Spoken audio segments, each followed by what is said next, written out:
অঙ্ক হলো 2x + 3 by x² - x - 2 সমান a by x - 2 plus b by x + 1 হলে a এবং b এর মান কত? এটা কি করে? প্রথমে এটা যেরকম আছে সেরকম লিখে দাও আর এটাকে লসাগু করো। তাহলে উপরে কত হবে? a * x + 1 + b * x - কত 2। এটা যেরকম আছে সেরকম থাক। এটা গুণ করো x² -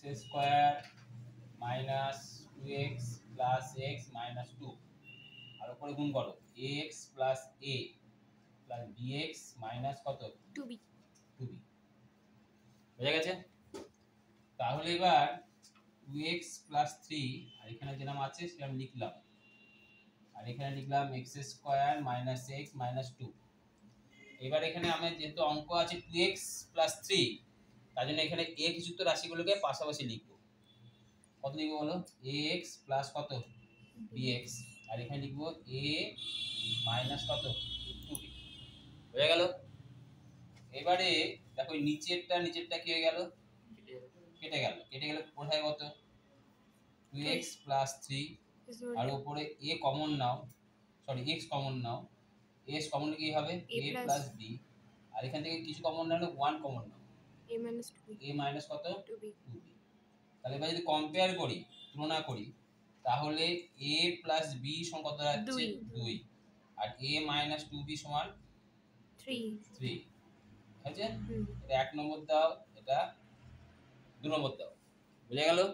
এবার 1 থেকে 2 বিয়োগ করো। 1 থেকে 2 বিয়োগ করলে কত হবে? a + b - a + 2b সমান কত? 2 বিয়োগ কত 3। বুঝা গেছে? তাহলে দেখো a আর a কেটে গেল। বুঝা গেল? তাহলে a যদি কেটে যায় থাকলো কত 3b। 3b সমান কত দাঁড়ালো -1। তাহলে b সমান কত দাঁড়ালো -1 বাই কত 3। b এর মানটা 1 নং এ বসাও।